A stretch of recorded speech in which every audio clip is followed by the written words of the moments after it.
दर्शकों नमस्कार। कृषि दर्शन कार्यक्रम में आप सभी का बहुत बहुत स्वागत है। दर्शकों, आज हम बातचीत करेंगे पशुपालन से रोजगार की संभावनाओं पर। जैसा कि हम सभी जानते हैं कि वर्तमान जो दौर चल रहा है वो आत्मनिर्भर का दौर चल रहा है, और जहां भारत में आत्मनिर्भरता की बात की जा रही है, वहीं हम मध्य प्रदेश में आत्मनिर्भरता की भी बात करेंगे। कोशिश हमारी यही रहती है दर्शकों कि कृषि दर्शन कार्यक्रम के माध्यम से हम आपको वो तमाम ज़रिए दिखाएं, उन तमाम ज़रियों की हम बातचीत करें जिनसे ज़्यादा से ज़्यादा रोज़गार सृजित हो, ज़्यादा से ज़्यादा लोगों को रोज़गार मिले। पशुपालन इतना व्यापक क्षेत्र है कि इसमें तमाम रोज़गार की संभावनाएं हमें उपलब्ध है, और जैसा कि हम जानते हैं कि लगभग 70-75% जो है हमारे भारत देश में रोज़गार जो है वो कृषि पर आधारित है। तो फिर क्यों ना पशुपालन से हम रोज़गार की बात करें। दर्शकों, हम बता दें, आज हम जो बातचीत करने जा रहे हैं, इस बातचीत में हमारे साथ में शामिल हो रहे हैं ZU शेख साहब, जो कि उप सचिव है मध्य प्रदेश शासन से। शेख साहब अनेक वरिष्ठ पदों पर जो है रह चुके हैं, और वर्तमान में वो पशुपालन विभाग में जो उप सचिव का दायित्व है वो निभा रहे हैं। शेख साहब, आपका कार्यक्रम में बहुत बहुत स्वागत है। धन्यवाद, सभी को बहुत बहुत नमस्कार। पशुपालन में आत्मनिर्भरता की यदि बात की जाए तो वैसे तो हम जानते हैं कि हमारे देश में, हमारे प्रदेश में ज़्यादा से ज़्यादा जो है कृषि का कार्य हो रहा है। तो पशुपालन के क्षेत्र में यदि आत्मनिर्भरता की हम बात करें तो क्या कुछ संभावना निकल कर सामने आती है? इस समय मध्य प्रदेश पशुधन के मामले में पूरे प्रदेश में तीसरे स्थान पर है। यहाँ लगभग 400 मिलियन पशुओं की संख्या है, और ये आपको जानकर आश्चर्य होगा कि हमारे प्रदेश की 60 से 65% आबादी जो कृषि पे आधारित है, वो पशुपालन भी उसके साथ करती है। बिल्कुल। तो इसको दृष्टिगत रखते हुए एक पूरक रोजगार के रूप में पशुपालन विभाग कृषकों को अपनी आय बढ़ाने में बहुत मदद कर सकता है, और इस पशुपालन के माध्यम से हमारे ग्रामीण कृषक अपनी अतिरिक्त आय के लिए बहुत सारे साधन प्राप्त कर सकते हैं और उन्नति कर सकते हैं। आत्मनिर्भर मध्य प्रदेश में इस पशुपालन को हमें और वैज्ञानिक ढंग से करने के लिए, इसका क्षेत्र बढ़ाने के लिए और लाभ का प्रतिशत बढ़ाने के लिए प्रयास किए जाएंगे। ऐसी हमारी सरकार की योजना है, और विभाग भी इस दिशा में बहुत प्रयास कर रहा है। बिल्कुल। तो शेख साहब, आपने जैसे कि अभी बताया कि 60 से 65% जो है कृषि पर निर्भर है, और साथ ही साथ जो रोजगार की संभावनाएं पशुपालन के क्षेत्र में यदि बनती हैं, तो आप बताएं कि पशुपालन जो विभाग है उसका काम क्या है, मुख्य काम इसका क्या है? पशुपालन विभाग का मुख्य कार्य हमारे मध्य प्रदेश में जो पशुधन है उसके लिए चिकित्सा सुविधाएं उपलब्ध कराना, लोगों को उन्नत नस्ल के पशु उपलब्ध कराना, पशुओं के बीमारी उनका टीकाकरण करना, और पशुपालन की योजनाओं से हितग्राहियों को लाभान्वित करना। ये पशुपालन विभाग के मुख्य कार्य हैं, जिसके लिए हमारा पूरा विभागीय अमला कार्य करता है। बिल्कुल। तो जैसे कि आपने बताया कि पशुपालन विभाग में जो है पूरा विभागीय अमला लगा हुआ है, तो मुख्य रूप से यदि उत्पादन की बात की जाए तो जैसे दुग्ध उत्पादन है, या मांस उत्पादन है, या फिर अंडा उत्पादन है, तो इस क्षेत्र में विभाग क्या कुछ कर रहा है? देखिए, दुग्ध उत्पादन में मध्य प्रदेश में कुल दूध का उत्पादन है 15,911 मीट्रिक टन, जो कि देश में तीसरे स्थान पर है जी। इसी प्रकार मांस के उत्पादन में हमारा उत्पादन जो है 97,000 टन है, वो देश में 14वें नंबर पर है जी। और गणना के अनुसार अंडा उत्पादन में हमारा स्थान पूरे देश में 12वां है। इस प्रकार हम ये देखते हैं कि तीनों ही दूध, मांस और अंडा मुख्य रूप से प्रोटीन का साधन भी है, जो हमारे प्रदेश के निवासियों के स्वास्थ्य के लिए भी अच्छा है, उनकी क्षमता बढ़ाने के लिए भी अच्छा है, और रोज़गार के अवसर पैदा करने का भी एक बहुत बड़ा साधन है। तो हमारा विभाग ये चाहता है कि हम जिसमें 12वें नंबर पे हैं उसमें हम प्रथम नंबर पे आएँ, जिसमें हम तृतीय स्थान पे हैं उसमें फर्स्ट स्थान पे आएँ। तो इसी के लिए हम अपने प्रयास कर रहे हैं। बिल्कुल। जहाँ तक आपने प्रयासों की बात कही है, तो यदि दुग्ध उत्पादन, मांस या अंडा उत्पादन के क्षेत्र में मध्य प्रदेश आत्मनिर्भर बन जाए, तो इसके लिए अभी कहाँ तक, कितना सफ़र और तय करना है हमें? दुग्ध उत्पादन, मांस उत्पादन और अंडा उत्पादन, तीनों में मध्य प्रदेश को अगर आत्मनिर्भर बनना है तो उसके लिए हमें जितनी शासन की योजनाएं हैं उनका पूरी ईमानदारी से अमल करना पड़ेगा, और हमारे जो पशुपालक किसान लोग हैं उनको भी शासन के साथ आके अपनी पूरी क्षमताओं का करना पड़ेगा। वर्तमान में हमें देखते हैं कि हमारा जो गौवंश है या भैंसवंशी जो पशु हैं उनकी नस्ल बहुत ही खराब है। जब तक हम उन्नत नस्ल के पशुओं का पालन नहीं करेंगे उनसे दूध का उत्पादन नहीं बढ़ेगा। अभी हालत ये है कि किसी के यहाँ 10 या 12 गायें भी हैं तो उसका उत्पादन बहुत कम होता है। अन्य प्रदेशों की तुलना में औसत उत्पादन हमारे यहाँ कम होता है, जबकि पशुओं की संख्या ज़्यादा है और चारा भी हम उनको ज़्यादा खिलाते हैं। तो इसकी गुणवत्ता में हमें सुधार करना पड़ेगा, वो हम किसान भाइयों के सहयोग से ही कर सकते हैं और उसके लिए हमारा विभाग भी पूरी तरह प्रयास कर रहा है। बिल्कुल। तो दर्शकों, जैसे कि शेख साहब ने बताया कि जो गोवंश या दूसरी जो दुग्ध उत्पादन के जो नस्लें हैं उनका सुधार के लिए हमें जो है किसान भाइयों से मिलकर काम करने होंगे। तो ज़रूरत यही है कि हम जब आपस में मिल बैठकर जो एक रणनीति पर काम करेंगे तो जाहिर सी बात है कि मध्य प्रदेश ज़रूर आत्मनिर्भर बनेगा पशुपालन के क्षेत्र में। शेख साहब, यदि पशुओं की हम बात करें तो जो दुग्ध उत्पादन या दूसरे काम के लिए हम पशुओं को लेते हैं, इसके साथ ही साथ जब धीरे धीरे जब कई जो है पशु है जो बेकार हो जाते हैं, जैसे गाय हैं जब दूध देना बंद कर देती है, तो ऐसे जो पशु हैं उनको, या हम कहें कि निराश्रित जो गोवंश है, उनका व्यवस्थापन हमको करना है, तो फिर उसके लिए क्या शासन के स्तर पर हम नीति बनाते हैं? आपने बहुत अच्छा बिंदु उठाया है। मैं अपने सभी दर्शकों को बताना चाहूँगा कि शासन केवल दुधारू पशुओं के लिए ही व्यवस्थाएं नहीं करता है, बल्कि ऐसे पशु जो दूध से उतर गए हैं, जो गौवंशी हैं, उनके लिए गौशाला योजना हमारे प्रदेश में लागू की गई है। आपको ये जान के खुशी होगी कि राज्य सरकार ने निर्णय लिया है कि प्रत्येक ग्राम पंचायत स्तर पे एक गौशाला का निर्माण किया जाएगा, जिसमें उस पंचायत क्षेत्र की जो आवारा पशु हैं या कहना चाहिए निराश्रित गौवंश के पशु हैं उनको रखा जाएगा। अभी तक ये होता था कि हम निराश्रित पशुओं में उन्हीं को रखते थे कि जो दूध नहीं देते हैं या दूध से उचट गए हैं जी। लेकिन अब जब ये अनुभव आया कि गौशाला में सभी गायें इसी प्रकार की हो जाएंगी तो उस गौशाला को चलाना, लाभ में लाना बहुत मुश्किल होता है। तो अब हमारी नीति ये है कि हम उसमें 40% गायें जो है वो दूध देने वाली भी रखने के लिए अनुमति दे दी, ताकि उनसे जो दूध का उत्पादन हो और गोबर से जो उसके पूरक जो है दूसरे उत्पाद बने, उससे जो आय हो, तो वो गौशाला आर्थिक रूप से संपन्न होकर कार्य कर सके। बिल्कुल। और मनरेगा योजना से इसमें हमने भारत सरकार की लाभ लेके प्रदेश में 1000 गौशालाओं का निर्माण अभी चल रहा है, जिसमें से 627 गौशालाएँ पूर्ण हो गई हैं और संचालित हो रही हैं। बिल्कुल। तो दर्शकों, जैसे कि शेख साहब ने बताया कि 1000 गौशालाओं का निर्माण जो है मध्य प्रदेश में किया जा रहा है, जिसमें से जो है लगभग आधे से ज़्यादा गौशालाएँ जो है सुचारू रूप से चल रही हैं, यानी कि वहाँ पर जो है काम हो रहा है, पशुधन का जो है संवर्धन किया जा रहा है। इसके साथ ही साथ कोशिश यही रहती है कि जो दुग्ध का उत्पादन है वो बढ़ाया जाए, मांस का उत्पादन बढ़े, अंडे का उत्पादन बढ़े।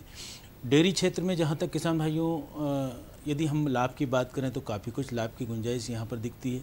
शेख साहब, मध्य प्रदेश में यदि डेयरी क्षेत्र की हम बात करें तो क्या कुछ जो है हमारे किसान भाइयों के लिए रोज़गार की संभावनाएं इसमें है?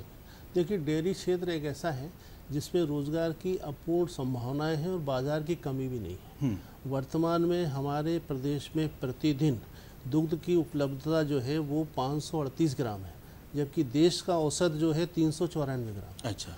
हमारे यहाँ दुग्ध उत्पादन ज़्यादा है, लेकिन उसका लाभ किसानों को कम मिल पा रहा है, क्योंकि वो अभी दूध उत्पादन करते हैं तो निजी रूप से असंगठित क्षेत्र में बेचते हैं। अच्छा। जहाँ पे कि उनको उचित मूल्य नहीं मिलता है और उनका लाभ जो मीडिएटर होते हैं, बिचौली होते हैं, वो खा लेते हैं। प्राइवेट डेयरी वाले हैं, कई लोग हैं, ये हैं जी। तो इसमें हम सहकारिता के माध्यम से, दुग्ध संघ के माध्यम से जब हमारे किसानों को जोड़ेंगे, दुग्ध की सहकारिता समिति बनाएंगे, FPO कृषक संघ उत्पादक ऑर्गेनाइजेशन बनाएंगे, उसके माध्यम से जो दूध का लाभ होगा वो 75% से ज़्यादा किसानों को ही मिलेगा। तो मेरा सभी श्रोता दर्शकों से अनुरोध है कि कृपया आप जहाँ भी अभी दूध का उत्पादन कर रहे हैं वो हमारे विभाग की, दूध डेयरी विभाग की, सांची विभाग की जो निकटतम सहकारी समिति है उसके सदस्य बन जाएं और वहाँ पर दें, तो वो जो आपका दूध का जितना फैट होता है उसके हिसाब से आपको रेट भी पूरा मिलेगा और उससे आपको लाभ अधिक होगा। यानी कि इसमें किसी तरह की बिचौलियों की कोई गुंजाइश नहीं रहेगी, आप सीधे जो है सहकारिता से जुड़ सकेंगे और जो दूध का उत्पादन का जो लाभ है आपको सीधा आपकी जेब में आएगा। जी हाँ, ये लाभ मिलेगा। इसके अलावा आपको जो है पशुओं के आहार के लिए जो बाज़ार से आप खरीदते हैं तो अधिक मूल्य पे खरीदते हैं, सहकारिता के माध्यम से आपको जो पशु आहार मिलेगा वो कम रेट पे मिलेगा और घर पर ही मिलेगा, उसको आपको लेने के लिए बाज़ार में नहीं जाना पड़ेगा। हैं। बिल्कुल, एक लाभ ये भी है। तो ये तो बहुत बढ़िया जो है आपने बात बताई है। शेख साहब, बकरी पालन की यदि बात की जाए तो कहते हैं ना कि बकरी पालन जो है बहुत ही छोटे स्तर पर हम शुरू कर सकते हैं और इससे ज़्यादा लाभ लिया जा सकता है, क्योंकि इसमें लागत कम है और फ़ायदे ज़्यादा है। तो आप बताएं कि बकरी पालन यदि कोई करना चाहते हैं तो शासन स्तर पर क्या योजनाएं हैं? देखिए, बकरी पालन एक ऐसा उद्योग है, या कहना चाहिए व्यवसाय है, जो कोई भी व्यक्ति शुरू कर सकता है, क्योंकि इसके लिए अलग से कोई स्ट्रक्चर या इंफ्रास्ट्रक्चर बनाने की ज़रूरत नहीं होती है। इसके लिए जो हमारी योजना है वो बैंक अनुदान पे हम बकरी की एक इकाई देते हैं, जो 10 बकरियां और 1 बकरे की यूनिट होती है। इसकी जो लागत है वो 77,500 रुपये है जी। ये इसमें अनुसूचित जाति और जनजाति के लिए 60% अनुदान है और सामान्य वर्ग के लिए 40% अनुदान मिलता है। इस योजना का 10% अंशदान जो हितग्राही है उसको देना पड़ता है। जब आप 10% राशि जमा करा देंगे तो फिर वो आपकी योजना स्वीकृत हो जाएगी और सब्सिडी आपको अंत में मिलेगी। इन 10 बकरियों और 1 बकरे के माध्यम से आप उनको बढ़ा के अपना व्यवसाय शुरू कर सकते हैं। उससे लाभ इसलिए होता है कि हर 6 महीने में बकरी से जो है वो प्रजनन होता है, तो उसकी संख्या बढ़ती है। तो ये तो बकरी पालन की योजना आपने बताई।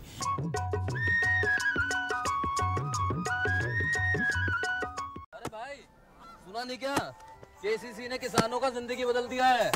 देश के छोटे किसान 1,60,000 रुपये तक का कर्ज बिना किसी गारंटी को ले पाएंगे। ब्याज खोरों से भी पीछा छूटा। मैं तो जैविक खेती का पूरा सामान मंगा लिया। केसीसी का भी कोई दबाव नहीं है। ब्याज चुकाने के लिए पूरा 1 साल मिलता है। समय पर भुगतान करने पर केवल 4% के सालाना ब्याज पे लोन मिल गया मुझे। अपना आधार कार्ड, लेटेस्ट फोटो और जमीन के कागजात लेके अप्लाई करो बस। और नामांकन भरने के लिए जेब भी ढीली नहीं करनी पड़ी।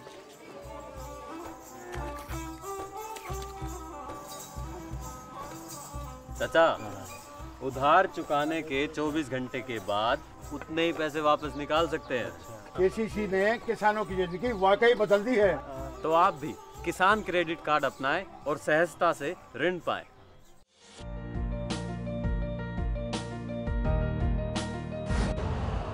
यूरिया का स्वदेशी उत्पादन 70 लाख टन बढ़ाने के लिए 6 उर्वरक संयंत्रों का उद्धार किया जा रहा है। FCIL के गोरखपुर, सिंदरी, तलचर और रामागुंडम संयंत्र, HFCL की बरौनी इकाई और BVFCL की नामरू फोर्थ। सोने पर सुहागा ये है कि देश में अब बनेगा सिर्फ नीम लेपित यूरिया, क्योंकि इससे होगा किसानों का फायदा ही फायदा। अनाज का उत्पादन 10% तक बढ़ेगा। बढ़ेगी 10 से 15% नाइट्रोजन क्षमता।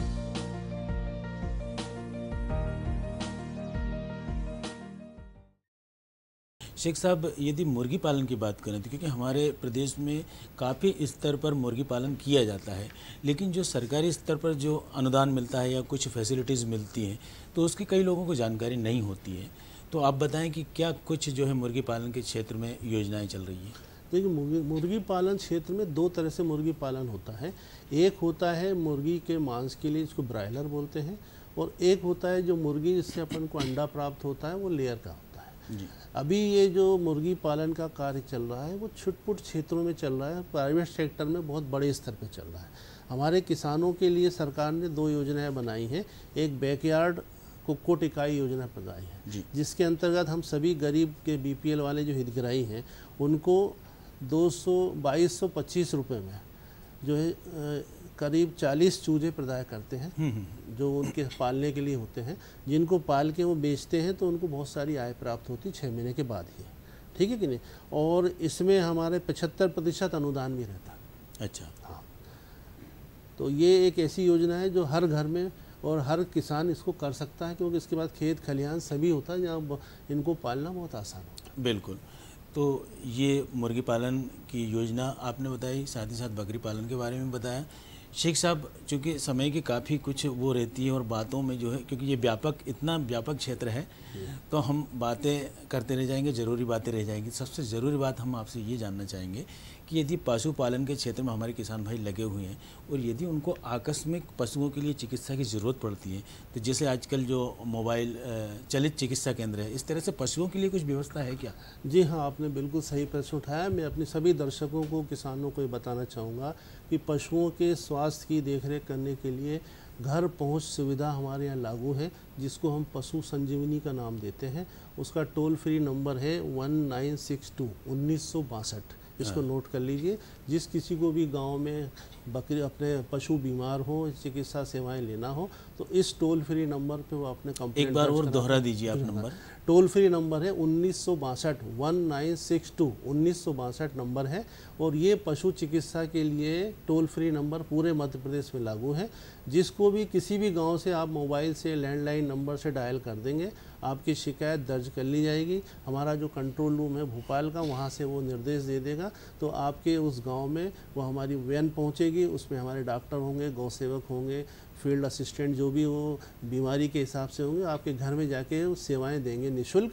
बस के लिए 100 रुपये जो है वो टोकन रूप में लिए जाते हैं, जो कि वो पशु कल्याण समिति में जमा होते हैं। तो इस तरह से किसान भाइयों, यदि आपके पशु बीमार हैं तो आप जो है जो नंबर बताया गया उस नंबर पर फ़ोन लगाकर जो है चलित जो है पशु चिकित्सा सेवा है उसका आप लाभ उठा सकते हैं।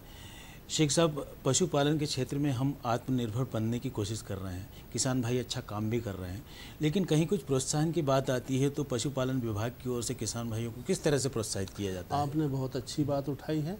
मैं सभी किसान भाइयों को ये अवगत कराना चाहूँगा कि राज्य शासन केवल पशुपालन के लिए या उसकी चिकित्सा के लिए नहीं, बल्कि जो लोग अच्छे ढंग से पशुपालन कर रहे हैं उनको पुरस्कृत करने के लिए भी कार्य करती है।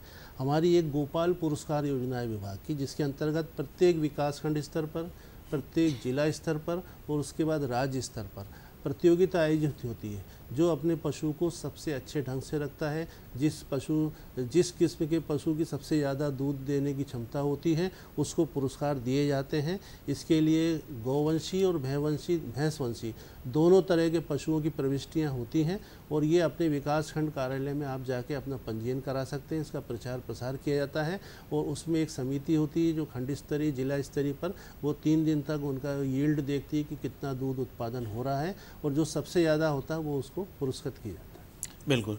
तो शेख साहब, काफ़ी महत्वपूर्ण बातें आपने बताई, खास तौर से पशुपालन में जो है रोजगार की संभावना है, इस विषय पर आपने जानकारी दी। आप यहाँ पर आए, आपका बहुत बहुत धन्यवाद। नमस्कार, धन्यवाद। और किसान भाइयों, पशुपालन में रोजगार की संभावना है, ये बातचीत आपने सुनी, इससे ज़रूर आपको लाभ मिला होगा। और अब जो है चलने का वक्त हो रहा है इस समय, तो आप देखते रहिए खबरें खेती की।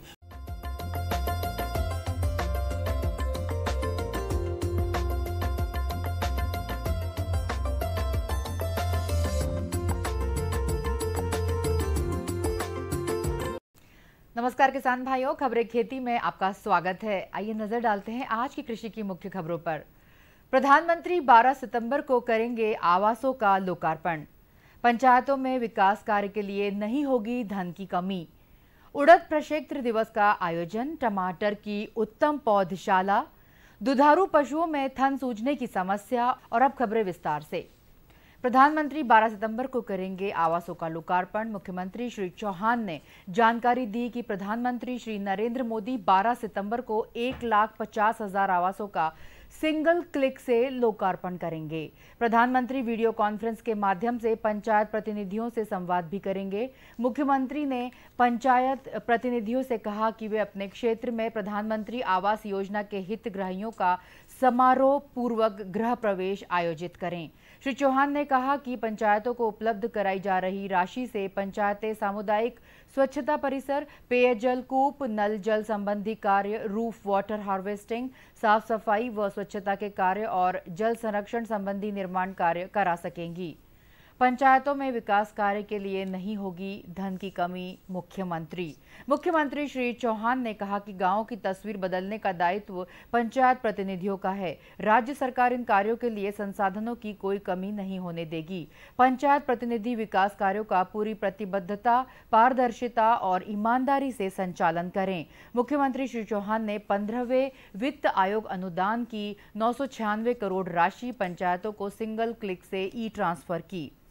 इस अवसर पर उन्होंने पंचायत प्रतिनिधियों को संबोधित भी किया। मंत्रालय से आयोजित इस वर्चुअल संवाद में मुख्यमंत्री श्री चौहान ने कोरोना काल में पंचायत प्रतिनिधियों द्वारा की गई व्यवस्थाओं और कार्यों के लिए उनकी सराहना की। मुख्यमंत्री श्री चौहान ने कहा कि पंच परमेश्वर योजना के अंतर्गत प्राप्त 996 करोड़ रुपए पंचायतों को उपलब्ध कराए जा रहे हैं। इससे पेयजल और स्वच्छता से संबंधित कार्य कराए जाना है। इस वित्तीय वर्ष में अब तक पंचायतों को 15वें वित्त आयोग से 3,984 करोड़ रुपए उपलब्ध कराए जा चुके हैं। इससे ग्रामों की तस्वीर बदलेगी। इस मौके पर बताया गया कि कुल राशि का 85% ग्राम पंचायत, 10% जनपद पंचायत और 5% जिला पंचायतों को उपलब्ध कराया जा रहा है। मुख्यमंत्री श्री चौहान ने कहा कि पंच परमेश्वर योजना गांव के लिए वरदान सिद्ध हुई है। इससे ग्राम पंचायतों ने पेयजल, जल संरक्षण, अधोसंरचना निर्माण और कोरोना महामारी से बचाव के लिए सैनिटाइजर, मास्क, प्रवासी श्रमिकों की भोजन व्यवस्था, आश्रय तथा अन्य प्रशासनिक कार्य संचालित किए हैं। उड़द प्रक्षेत्र दिवस का आयोजन। कृषि मंत्रालय भारत सरकार किसानों के खेतों पर दलहन की फसलों का क्लस्टर क्षेत्रफल लगाने की अनुशंसा करती है। इसी के तहत 2 क्लस्टर बनाकर कृषि विज्ञान केंद्र दतिया द्वारा खरीफ दलहनी क्लस्टर अंतर्गत उड़द की उन्नतशील प्रजाति प्रताप उड़द 1 के 20 हेक्टेयर क्षेत्रफल के प्रदर्शन हेतु जिले के ग्राम बीकर, इमिलिया उपरांत बरगाय, चितवा आदि गांवों में कृषक प्रक्षेत्र पर लगाए हैं। इसी कार्यक्रम के तहत दिनांक 5 सितंबर 2020 को ग्राम बीकर में उड़द प्रक्षेत्र दिवस का आयोजन किया गया है।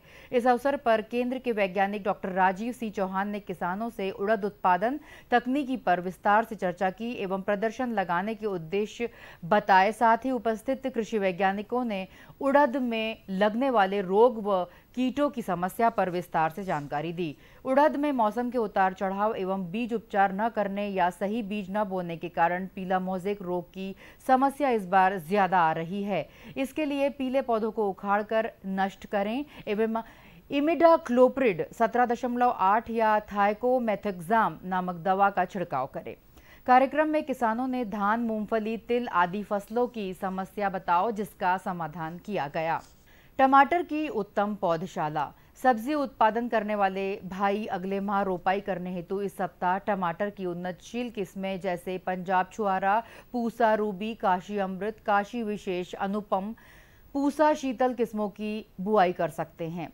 संकर किस्में नवीन, वैशाली, रूपाली, सोनाली में से किसी एक किस्म की पौधशाला में बुआई करें। 1 एकड़ खेत की रोपाई हेतु 200 ग्राम बीज को प्रति 40 वर्ग मीटर क्षेत्र के हिसाब से 10 सेंटीमीटर की दूरी पर 2 से 3 सेंटीमीटर की गहराई पर बोना चाहिए। प्रमाणित बीज को 3 ग्राम थायरम प्रति किलोग्राम बीज के मान से उपचारित जरूर कर लेना चाहिए। नर्सरी में रोग रहित पौधों की बढ़वार के लिए नर्सरी की सतह को 20 सेंटीमीटर ऊंचा उठाकर बनाना चाहिए। दुधारू पशुओं में थन सूजने की समस्या। दूध देने वाले पशुओं में जीवाणुओं के द्वारा होने वाली थनैल बीमारी एक घातक बीमारी है।